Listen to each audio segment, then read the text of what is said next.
All right, let's bring my friend Tone in for the segment. Big Sales, how we doing, sir? All good, my friend. And I heard what you said earlier about the game on Monday night. Running game will be the end-all, be-all. Look at this here. 21 and that 42-30 win. Kansas City ran the ball 32 times for 200 yards and 6.3 a clip. Mm-hmm. The Eagles got behind, abandoned the run, ran it 19 times for 103 yards with the so-called best O-line. I wouldn't look at that 2021 Kansas City O-line and say they're chopped liver, but I wouldn't put them in the conversation of the Eagles for that 21 season. 9 months ago, KC runs the ball 26 times for 158 at 6-1. The most significant number, Tone, is that they hung still around that 6 yards of carry. Patrick Mahomes doesn't have to have a lot of passing yards or even attempts when you're getting 12 yards every 2 plays. This is the coaching here. And again, if you notice, it went down 42 yards. Why? Well, they went from 22 in rush defense to 16th last year. To me, I believe there's going to be more passing yards and passing attempts. But I think that the Eagles, for them to win this game, they've got to hold Kansas City under 130 yards for them to win this ball game. I agree 100%. You know, it's so funny. Along with those rushing numbers, right? Two other stat, another stat category that stands out from that matchup or from those matchups are red zone efficiency. In the Super Bowl, when the Eagles lost 38-35, the Chiefs were 4 for 5 in the red zone. The Eagles were 3 for 5. So they were more efficient in the red zone and took advantage of their opportunities more so than the Eagles did. In the Chiefs matchup, well, in the 2021 matchup where the Eagles lost 30-42, the Chiefs were 5 for 5 in the red zone. The Eagles were 3 for 6. So they outgained you from a rushing perspective, and they were more opportunistic and more efficient in the red zone. That's the nuance of this matchup on Monday. You got to score when you're in the red zone. Field goals don't beat Kansas City, and you have to limit them and hold them to under 100 yards rushing. The Philadelphia Eagles have a propensity to hold teams under 100 yards rushing. I do believe Andy Reid is going to try to get it going, though, regardless, because he's that kind of coach. He's going to try to test your gangster. He's going to find out if you really are about he's going to find out if you really are about what the numbers say you're about. So I've been talking about it all week, but no, I haven't heard anybody else bring it up. The fact of the matter is the common denominator in those two matchups are the Eagles were outgained on the ground, and they were not able to get their running game going, or they rather just didn't stick with it. No one's been talking about that. That's the out-coaching part of it. Exactly. Because outside of Hurts, and this is where I think this becomes a factor on Monday, his injury. You rushed the ball for 45 times. If he's not going to run the ball, you had 45 rushing yards in the Super Bowl 9 months ago. Okay, 45 yards. And do I think Cam Jurgens is going to make a difference? Probably a little, but you're going against Chris Jones. You're not going against Bob Jones. You're going against a guy who dominated the Super Bowl. You could have made an argument that he was the third best player on the field on the Chiefs side. I mean, it's great. You're going to get an upgrade in talent. Sure. He's not Isaac Seumalo, and he killed him. How much does Hurts have to be a factor in? See, I think he's got to be more of a factor in the run game on Monday night. I agree. I need a similar output from the Dallas Cowboys matchup. I brought that up before. When you think about the way that game went, the Eagles ran the ball 33 times, 23 times with the running backs, 10 times with the quarterback, and excuse me, Jalen Hurts, he had 10 carries, 36 attempts, average just under 4 yards a carry and a touchdown. See, here's the thing. It's not even necessarily he has to be explosive.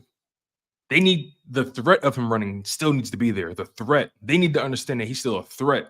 And if you notice in that third quarter, the first play of the game in the third quarter, after Jalen Hurts tweaked his knee, first play, that did a read option and ran Jalen Hurts to his right.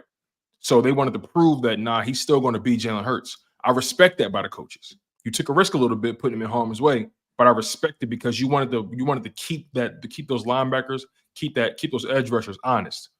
I think that's the similar game plan the Philadelphia Eagles need to deploy against the Kansas City Chiefs. Be balanced. Don't get caught up in the rah-rah and try to outscore them and outgun them. That Cowboys game, they didn't allow ego to drive that game. They wanted to win the game. And I think that's the similar mindset, the similar philosophy they need to deploy going up against the Kansas City Chiefs. Don't get caught up in the numbers and trying to make your quarterback look a certain way. Win the game, be physical at the line of scrimmage, get your running game involved, keep Patrick Mahomes off the field, and run defense has to step up big time. This is a big week for them. I think they bail on the run game too much. I agree. And I think they bail on it, especially in these big ball games. I agree. I think they bailed on it in the Super Bowl. And by the way, if Jalen Hurts doesn't have that 70 yards in that ball game, and if he doesn't have that 70 yards, I'm not saying he has to have 70 Monday night. I'm just saying it had the threat of it has to exist. Exactly. And what they did was you can't allow Kansas City, like every team that you've played this year, to keep it in third and short and win first down. The one thing, there's two factors in Monday night. You allow every team in the league to beat you on first down. You're the worst in the league at it. Now, one of the things is your saving grace. You're only 7th in points allowed. But remember something. I think Kansas City's like 16th. However, they only give up 21-5. So the difference of a 1.5, they're not going to give a lot of points up too, Tone.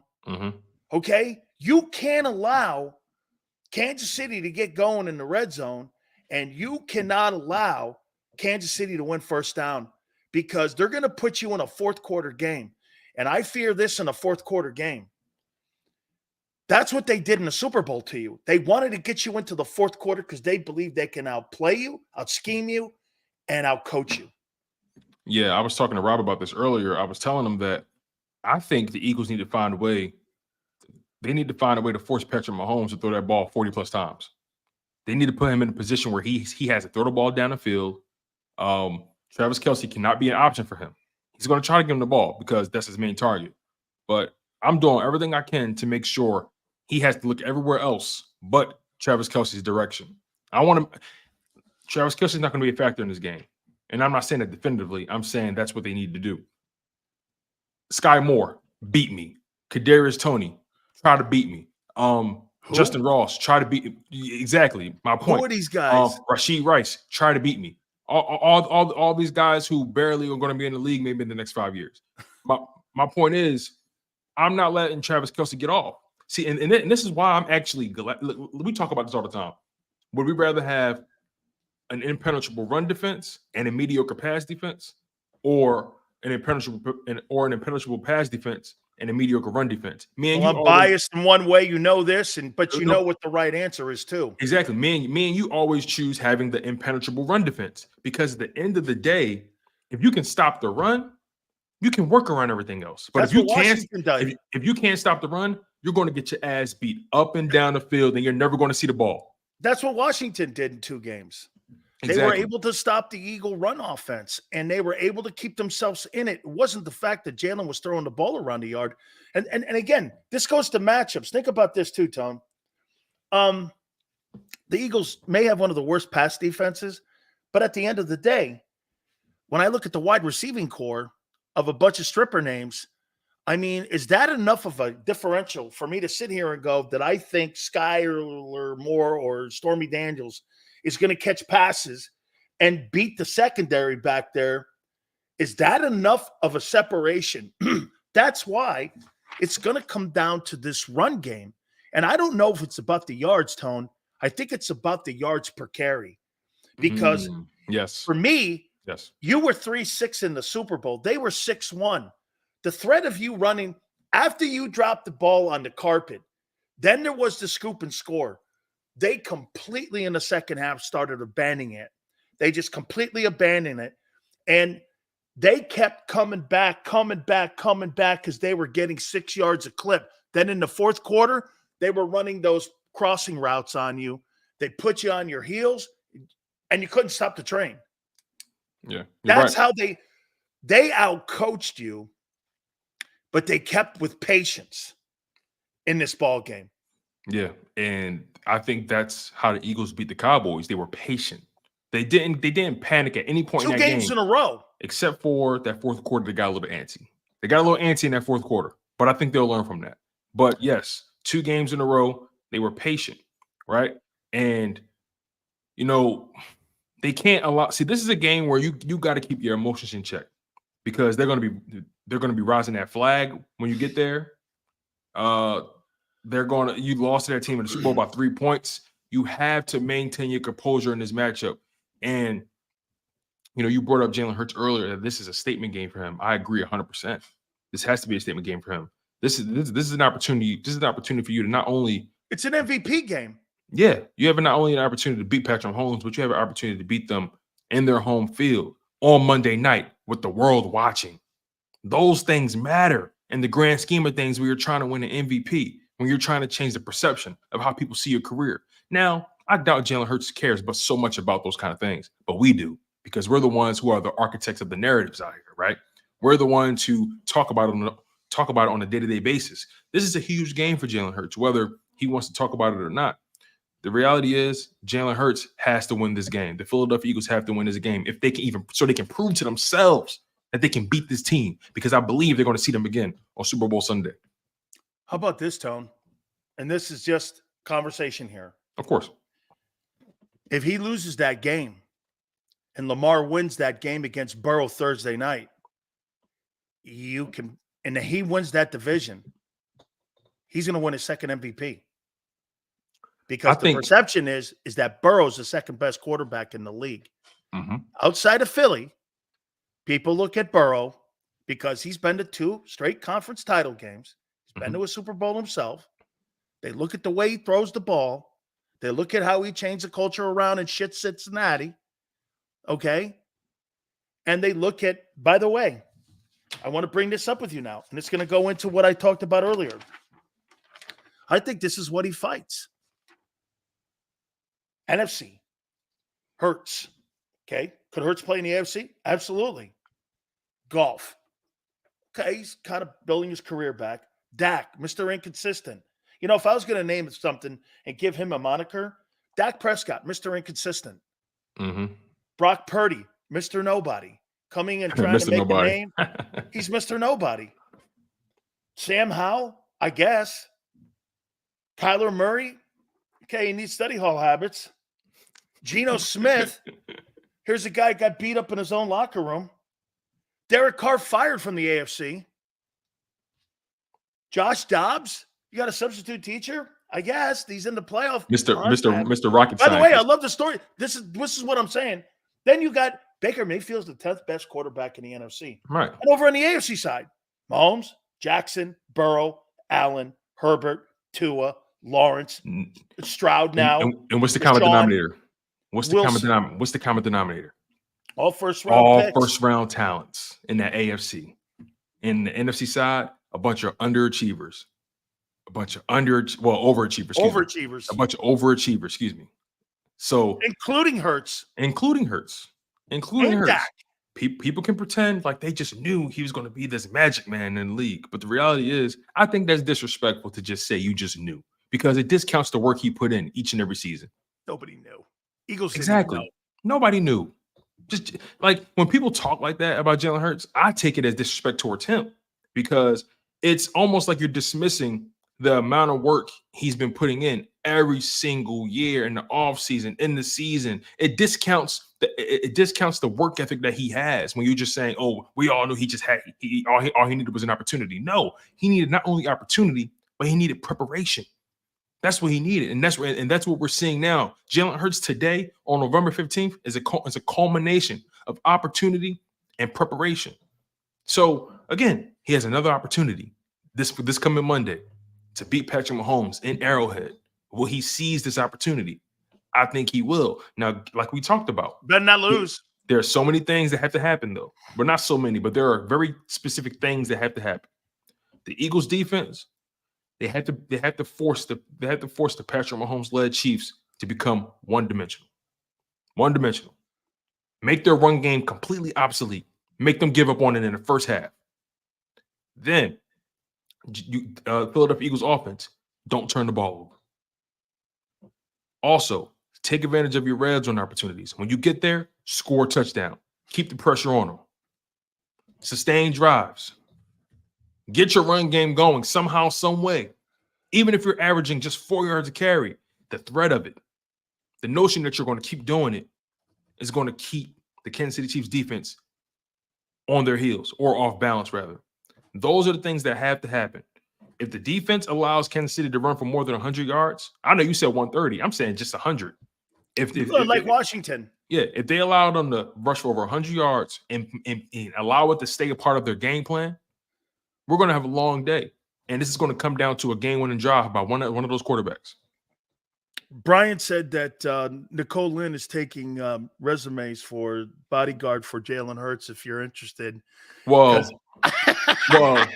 it's so funny you say that because when I was working the Maxwell Awards, I'm sitting there vibing. You know, we had to escort him from point A to point B. You know, I was just in all black, looking like Big Dom. You know what I mean? And my man Jay Hurts was like, "Hey, you know where the bathroom is?" I said, "Yeah, I got you. I'll take you." So me and him just walking to the bathroom, just chopping it up. No lie. I would never lie to you guys. You know what I'm saying? He went to the bathroom. I stood in front of that bathroom. Somebody had to walk in. I said, "Oh, look at that. Like Suge Knight." My man walked out. He said, "Hey, tell them no photos. No photos." We made it back in time for the Burt Bell Award. Hey, listen, you heard what he said. He didn't walk through the fire just to smell the smoke. You know how we get down here, man. I protect mine, okay? I protect mine. True story. True story. Did you get him to sign something for you? The book coming out in 2025. Hold on. Did you get something signed by him? Bro, I had nothing on me. I was working. I had nothing on me. Oh, you should at least got a selfie with him, man. I did. Oh, okay, good. Oh shit, I got you right. Oh, my bad, Sills. I got you right. Dude, here. I've never seen it. You got to show me the selfie. You never seen it? Oh man, Sills, how did I do you dirty like that? Yeah, no way, man. I want to see this thing. Oh yeah, for sure, man. For sure. Ain't about nothing. That's really good, man. That's good that he did that for you, man. Oh no, man. Hey, by the way, you know what sucks? I know you think I hate the kid. I voted for him for the Burt. No, I don't think you hate him. I just think you're antagonizer. You're the equivalent of a hot poker. You know what I mean? That's you right there. I'm a cattle prod. You're a cattle prod. That's exactly what it is. Hang on, Toad's calling me a cattle prod. Hey, look at this big Sills. Hey man, listen, I voted for his ass. I would never lie to you. Hey, as you see, I'm a voter on that Maxwell stuff. I vote on the pros in college. I even vote on the Bednarik. Hold on, let me turn this call it off because it's gonna block it out. Okay. Give me 1 sec. I would never lie to you, big Sills. Sills is the devil's advocate. I would never lie to you. Are you kidding me? Oh, that's dope, man. I would never lie to you, dog. Holy listen, cow! Man. Look at Tone there, man. It goes on. That's BG. Hold on, let me make sure I got the lights right. Oh, those are great pictures. BG, I love that. I would never lie to you. Oh man, that's really good. Hurts Sirianni. Look at Tone over there. You got Sirianni. He's got 2 Italians in there and Tone. Hey, listen. Big Dom in the building. You know what I mean? That's you, man. Listen, I'm around. I move around a little bit. That's all. Hey, I like that, man. Hey, that's right. That's why I go hard for my guys, man. Tone, man. Small doors lead to big rooms. Hey, man. Always remember that. I hold it down, baby. I hold it down. I'll leave it at that. I'll hold it down. I like it, man. Okay, so let's do this because you know this, man. On Monday, if Mahomes loses, he's still going to be in the MVP race because the equity's built up. You understand that if Jalen loses this ball game, he's to the back of the bus here. Man, Sills, don't get me Holy shit, now he's toweling off. Hey, are you back to being miserable now? Because, like I said when I opened the show. Oh, and by the way, I'm so sick of you Eagle fans because you know why? You guys are what's up? What's up? You guys are so spoiled. How would you like to be Chicago? You've had 3 teams in 61 years. Okay. The 63 title team, the 85 Bears, and the 07 team that went to the Super Bowl. The rest of it has been garbage. And here you are going, oh, man, we won 22 of 26. Shit, man, I got to get that chip, man. I mean, it's almost like the worst thing ever happened to you is that you won that 17 Super Bowl because now you've become greedy. What I tell you, Sills, they should have never let us get one. Listen, the day after, you know what I was saying? I said, I'm ready for the next one. I'm ready for the next one, baby. Listen, here, this is how I'm looking at it, man. I look at this Philadelphia Eagles team, regardless of even when Jalen Hurts was here or not. My expectation has always been high for this team because I just always, listen, I may be a psycho for saying this, but I always feel like we're a team of destiny. Always. Because we're the most hated, we're the most overlooked, and time again, we defy the odds no matter how it looks. And I'm looking at this team this year. I understand things aren't necessarily the smoothest, but it's the NFL season. It's supposed to be a bumpy ride. What's a journey worth taking if you didn't really enjoy the roses and the trees on the way over? So I'm looking at this Philadelphia Eagles team as a team of destiny, a team that's looking for Holy redemption. Shit, he's quoting Lincoln now. A team that's looking for redemption. You know what I mean? You're quoting Lincoln now. Four score ago. Knowing due north. What's Four the sense score. of knowing due north if you don't know where the swamps are and how to maneuver through the swamps? That's a Lincoln quote. Hey, man. History is an important thing. If you don't know your history, you're doomed to repeat it. So the Eagles know their history. They know how they lost that game. They know why they lost that game. They'll redeem themselves on Monday, and they'll redeem themselves even further in the Super Bowl. Look at this, man. Holy cow. Waving is out in force. Are you more concerned with Reed or Spagnuolo on Monday? Reed, because the Eagles defense is still something I'm concerned about. They have to show me that but they there's can more handle talent on defense this year. I understand that, but the Eagles' offense is talented as well. So it's gonna be good on good. Whereas though Andy Reid is one of the greatest minds in football. I think you throw in Patrick Mahomes on that side. I have to be concerned with Andy Reid and Patrick Mahomes. Hey, you know, Tone, that's one of the dumbest things that I could throw at anybody. And of course, they bite on it like guppies. When you do this, who's got a better coaching staff? Obvious. I mean, that's not even the conversation. You could do that to 32 teams. Yeah, exactly. Okay. That's no shade. The question comes down, who's got the better team? Who do you think has the better roster right now? It's going to come down to whose talent can shine through the matchups. Exactly. And here's the thing about the NFL, man. This is what I love about it, right? It don't matter what your record is. How well do you match up with the people opposite of you? You dig what I'm saying? Like, there are so many situations where teams are supposed to be better, but somehow, some way, the matches aren't in their favor that day. So, again, I think the Philadelphia Eagles, even though the Chiefs defense is playing very well, I think at the skill positions, the Eagles got the edge at the matchups. They don't have a corner that can match up with A.J. Brown. They do not. Trent McDuffie's playing well, but he's too small. He doesn't have the physicality to mess with a guy like A.J. Brown. Devontae Smith, he's going to cook the other guy on the other side. I forget his name. So I look at it like this, man. They dropped 100 on them a piece last time. They can do it again.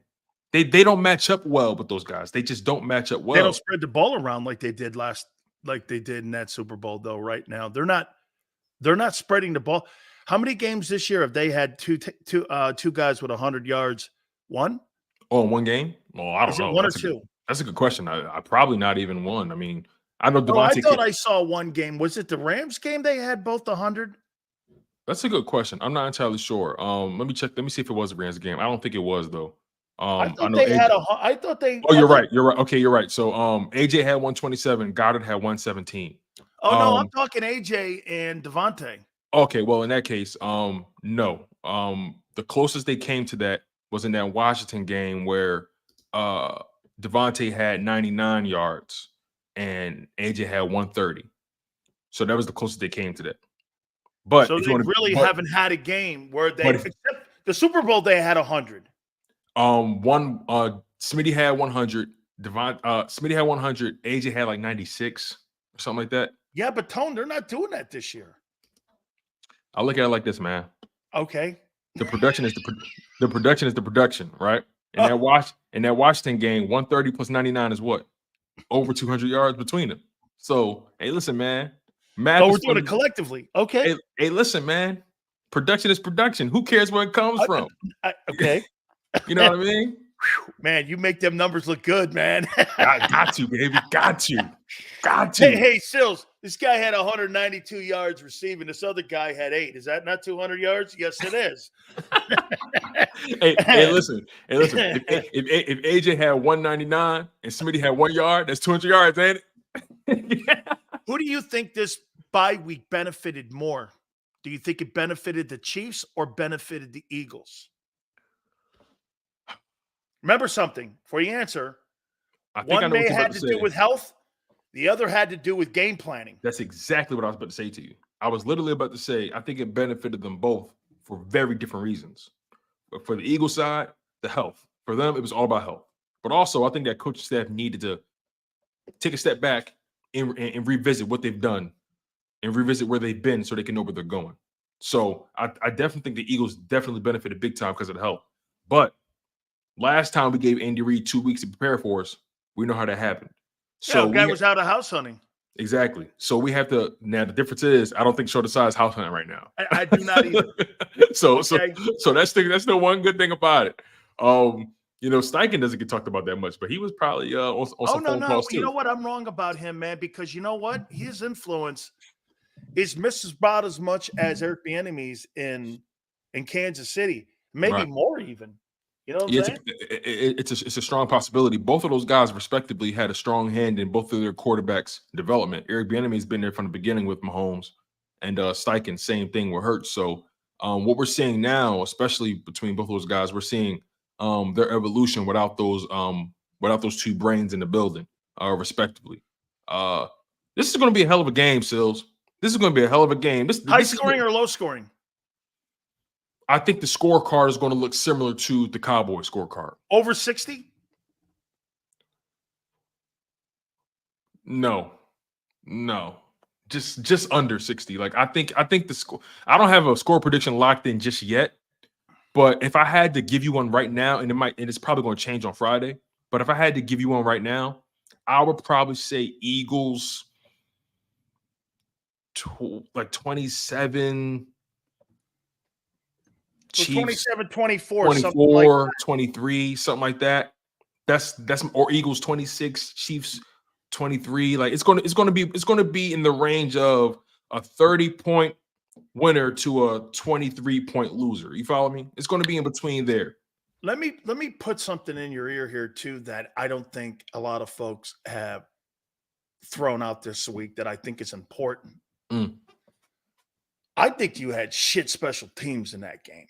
Yes. And I think with the improvement of field position, because this is going to be a field position game, Don. That's a big point. We haven't talked about the special teams in regards to this game at all. With the improvement of the special teams and field position and starting position for the offense, I think when Michael Clay, and like I told you this, if there was an award for the most improved coach on the Eagle staff, it's him and in his unit. To me, I don't think you're going to – there were special team moments in that game that were critical, especially in the second half and in the fourth quarter, that hurt them in field position, the punt, all that stuff, not starting in the proper long drives. I think that's improved, and that's going to close that gap even a little more on the margin of error in this game for both teams. Yeah, it's so interesting. I don't think neither of these quarterbacks, neither of these teams have been playing with the greatest margin of error. If we look back at what the Chiefs have done over the past several weeks or over the past 9 games, so to speak, for them, I mean, they've kind of been on the same pace as the Philadelphia Eagles, right? In terms of just how they've been beating teams. The only difference is the Chiefs get a little bit more respect for it because they're the Kansas City Chiefs and they're the reigning champions. So people are going to always be more patient with that. But when you think about the Chiefs over the past several weeks, I mean, they lost to the Lions 21-20, beat the Jags 17-9. They smacked the Bears, obviously, 41-10. But then they beat the Jets 23-20, Vikings 27-20, Broncos 19-8. They dominated the Chargers 31-17. lost to the Broncos 24-9, beat the Dolphins 21-14, but it took forever for the offense to get going. You know, they don't really have like, I mean, they got some games on there that you say, okay, but it was the Bears. I can't really put too much stock into that, right? But then same thing with the Eagles. You know, you have some games, okay, 25-20, Eagles beat Patriots, 34-28, you beat the Vikings, 25-11, you beat the Bucks, 34-31, Commanders, 23-14, Rams. You lose to the Jets, obviously, 20-14, Dolphins, 31-17, Commanders, 38-31. I'm going to do you a favor here in a minute. So it's like both of these teams have kind of just been feeling their way around the first 9 games. I don't think neither of those teams are really playing their best football. I'm going to do something for you guys. Okay? Uh-oh. I'm going to do something for Eagle Here we go, you guys. Buckle up, you guys. This is going to be a bumpy ride. No. I doubt you think it will be. Okay, all right. I'm going to do something for you. You think Taylor Swift's going to be there on Monday night? I'm willing to bet this. If she is, they lose. Because listen, we all know what happens when when your lady shows up at work. You might come off your lunch break with some weak legs. You know what I mean? Get the fuck out. I'm gonna text him. All right, Sly. All right, Rocker. I want him to put a video together for the Eagles, and we're gonna post it on JAKIB. Oh my God! If he does that, I'll lose my mind.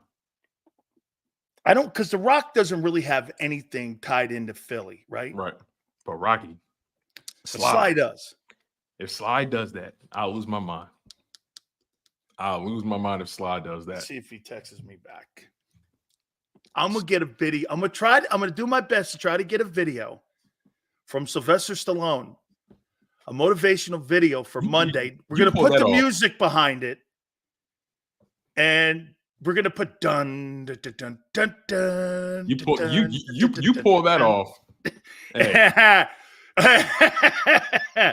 Hey, Sills, you pull that off. It's free cannolis for a month.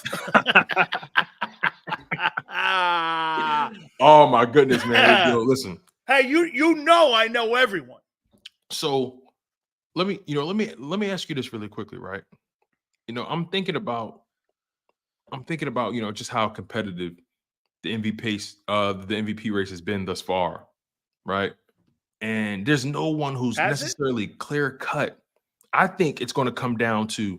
I think it's 3 dudes. What you said earlier. I think it's going to come down to either Jalen Hurts or Lamar Jackson. It is, and Mahomes, dude. Mahomes is like he's like a write-in. He's default. Jordan. Yeah. You could have gave LeBron or Jordan the MVP every year, but you don't. The year Malone won it. The year that Malone won it, it just, you know what? It was the best thing ever happened to the Bulls because it gave Jordan more of a pissed off attitude when he played him twice in the finals, back to back. He was like, "Hey, you think that?" And Malone was awesome. He was an awesome player. No, man. However, you're going against that guy. It's just not going to work.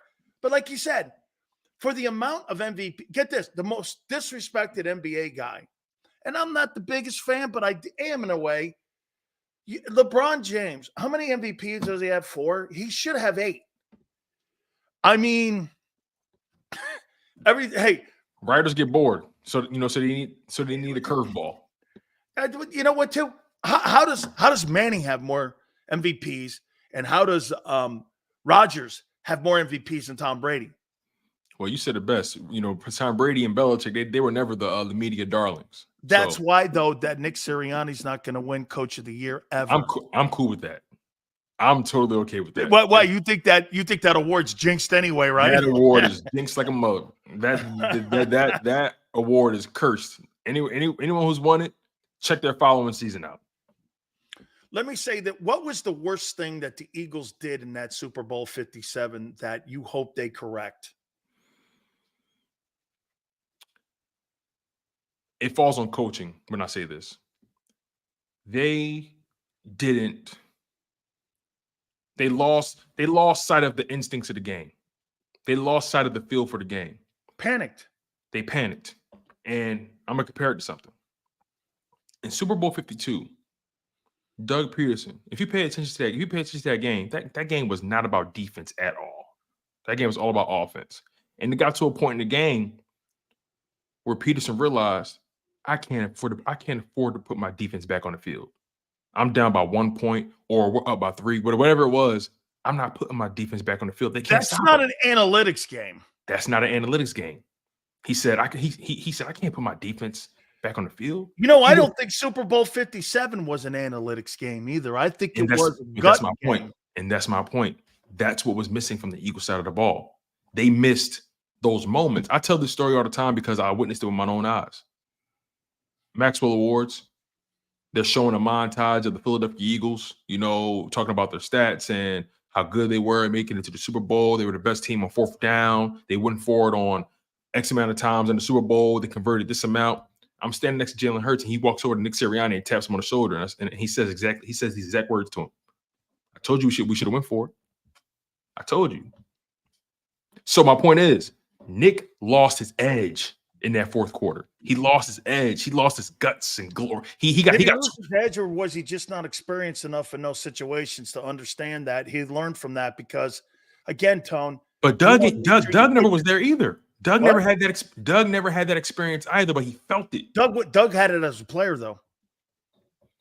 That's fair. That's. I think there's something to those moments, Tone, when you're a coach and you're a coach that was a former player that played professional football. I think you got more instincts than you do when it comes to having those ability not to be able to lean on analytics. Mm-hmm. To me, Doug acted. Get this, that moment when Foles comes over and says that to him, that was a player to player. Peterson's looking at the play sheet. Foles walks over. Hey, Philly. But didn't you feel it was player? Listen, he looked at him and all he could say was, yeah, let's do it. Yeah. They were here that night. Because he went with this. You have confidence to call that play? I got confidence. I believe you have confidence to run that play. Simple as that. Nick lost that edge. He lost that. He all year long he was aggressive on 4th down. Now he does. That's true. And you learn from that shit too. You have to learn from that. You have to. You remember Belichick going for it on 4th down in Indianapolis against Peyton Manning, and they didn't get it. And everyone criticized them for going for it on 4th and 2, I think it was. They didn't get it. And Bill was criticized for it, but I liked it because to me, it shows that a coach is not going to have people in his ear going, Bill, it's 2nd down. We're on our plus 35. That's not something that Bill didn't do that. And I think one of the reasons that Bill, who was not a former player, well, he was a college player, but I'm talking professional player.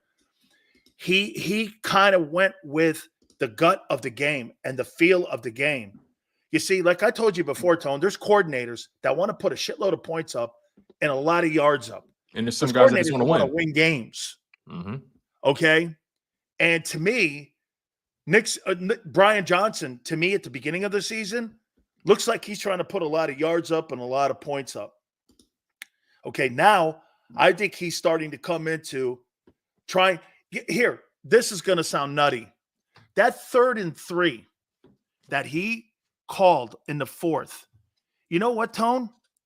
Maybe that's the best thing ever happened to him. Because you know why? That could not have been an analytical play. That had to be a feel for the game and a gut call by him to do that, which means that was a human element to that call that he thought he could have put that team away and had confidence in Hurts.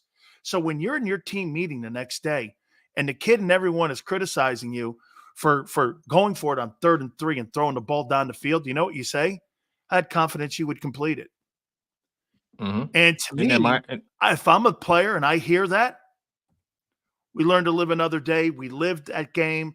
We got through it. We won. Doesn't that – you can also look at it like that too, Tone, that wasn't an analytical moment. That was a coaching moment that he felt that his players could complete that passing, that play to put the Cowboys away. You know, exactly. I want to look at the glass half full and go, it's a shitty – I agree. It's a shitty call moment of the game. It's not the smartest – I would never have done that either. Quarterback should have called the timeout. But then again, get this. That's the shit you're talking about trust, isn't it? Yeah. Trust doesn't always mean it's successful. Exactly. Just because trust doesn't always get you the girl at the end. You know what I mean? Trust doesn't always get you exactly what you want, but you can live with it because I know I trust this person. And trust shouldn't be lost because you didn't always get the results you wanted. Always trust that person. Nick Sirianni is so funny. Now in this season, you've seen Nick Sirianni go for it on 4th and 5s, 4th and 3s regularly. In that Miami game, they went for it on 4th and 5 or something like that, and in enemy territory. And Jalen Hurts breaks a tackle, rolls right, delivers his dime to AJ Brown, gets into the goal line. They score a touchdown. Jalen Hurts is running to the sideline. Nick Sirianni says, "That's why I trust you. That's why I trust you." Hurts says, "You should. You should." So let's see if that stays. Let's see if he can maintain that level of trust when things get hot, when things get tight. Let's find out. Let me ask you this: 4th quarter, Monday night. Nick Sirianni's on his own 35. 2 minutes left in the game. He's got 1 timeout. It's 4th and 1. Are you going brotherly shove? Or are you trying to play the metrics and the analytics and you're going to punt it away to Mahomes? Or are you going for it? I'm going brotherly shove. Listen to this. It's so funny you said that, right? On the 35 in the Super Bowl, on one of those drives, right in the 4th quarter. It was 3rd and 3 at the Eagles 32-yard line. Hurts threw a pass to Smith. It was incomplete. 4th and 3 at the Philadelphia 32. Eagles decided to punt it because they got passive. They were down by 1 point, by the way. Remember, they're down by 1 point this time, 28-27. They're down by 1 point. What was the time? It was 10 minutes and 33 seconds left. You go for that. You want to know why? Because, there's no way you can predict this, but guess what had happened? They punted. Kadarius Toney returns at 65 yards, puts them in touchdown position. They didn't even have to work for it. Now you're down by 8. Special teams. Then you get the ball back, you score a touchdown. Now you tie the game up. You know what Kansas City does? They burn the clock. They burn the final 5 minutes. Destroys it. So again, 4th and 3, 4th and 2, 4th and 1. Your side of the field. You got all that time left. Listen, man. So you're saying Nick don't have any balls? I'm saying he better keep the one. I'm saying he better keep the ones he got. I'm saying he better keep the ones that he showed us so far. He better keep the ones he showed us. Balls against Washington. It's hard to have them same nuggets when you got to play Kansas City and the Cowboys and the 49ers. And that's the difference between Doug Peterson and Nick Sirianni. It didn't matter who he was playing. The balls was always sitting on the table. It didn't matter who he was playing. That's the difference. It don't matter. Listen, he went up against Bill Belichick and Tom Brady, the goats of goats of goats. He said, I didn't come here to play. I didn't come here to shake hands. I'm not here for a good time. I came to stay a long time. You feel what I'm saying? So I do. That's the difference right there. Don't change your tendencies because of who you're playing. Let them know who you are out the gate.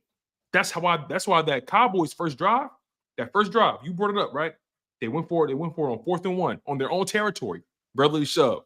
The first drive. Then they drive down the field. They drive down the field in their own territory, in enemy territory. They're in the red zone. It's 4th and 3. He decides to go for it again. Hurts throws a dime to Dallas Goedert. He went forward on 4th down twice in his first offensive drive. That's who you are.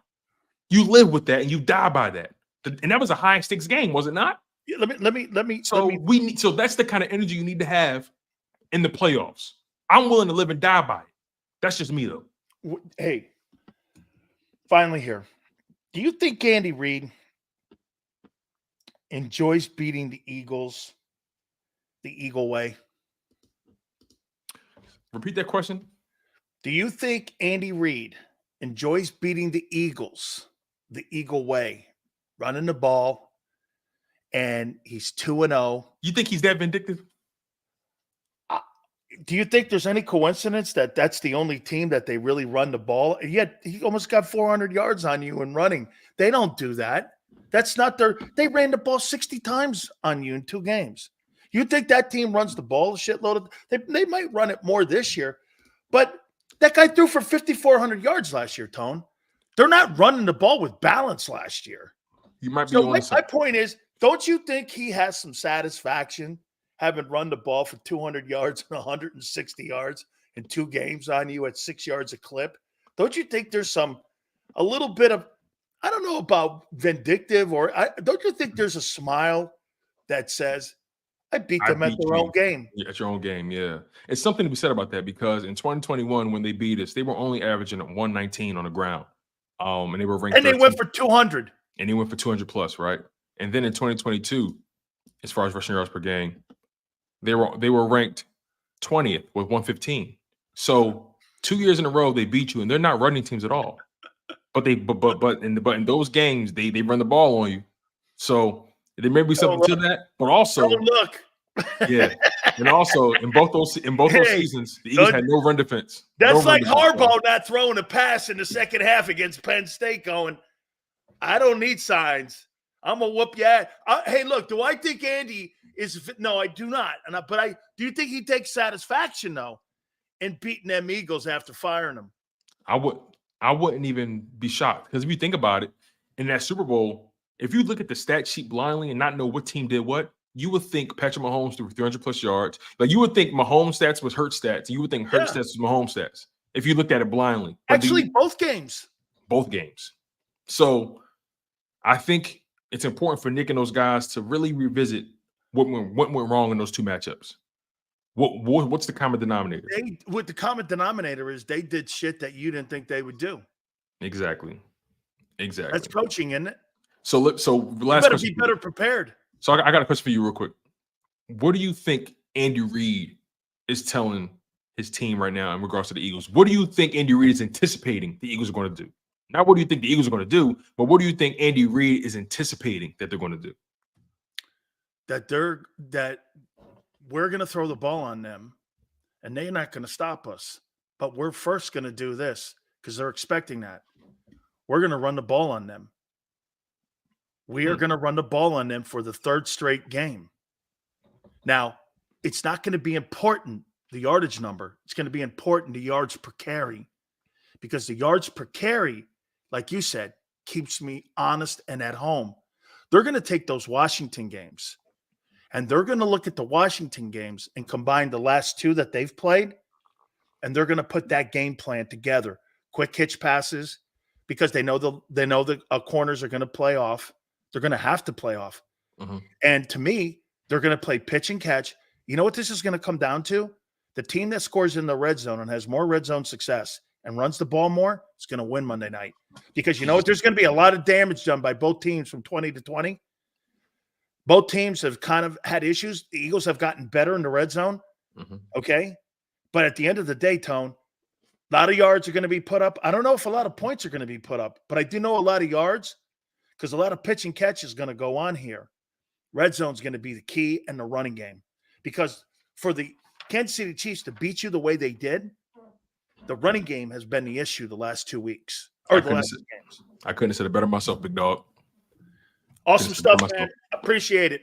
All right, Big Sills. You got it. That's my friend. Tone, each and every single day, Monday through Friday, 3:30. Don't forget, Barrett Brooks is also going to join us at the bottom of this hour here. Happy Wingsgiving from our friends at Hooters. Folks, Iconic Hooter Girls want to thank you guys this November by having a daily special each and every single day this entire month of November. $2.99 Coors Light drafts. 25 cents of each purchase goes to local charities. The 2024 Hooters calendars are out. 9 of the girls from the Northeast area are featured in the calendar. Plus, there's also $100 in coupons that are inside the calendars. Go to northeasthooters.com. That's northeasthooters.com to find the location nearest you. Lunch specials Monday through Friday, 11:30 to 3 p.m. Boneless wings. Military Mondays, 20% off all day for our men and women who served our great country. Wing Wednesdays, 1983. That's the year the place was founded. And plus, kids eat for free on Saturdays. NortheastTutors.com. That's NortheastTutors.com. And do me a favor. Tell them Big Sil sent you.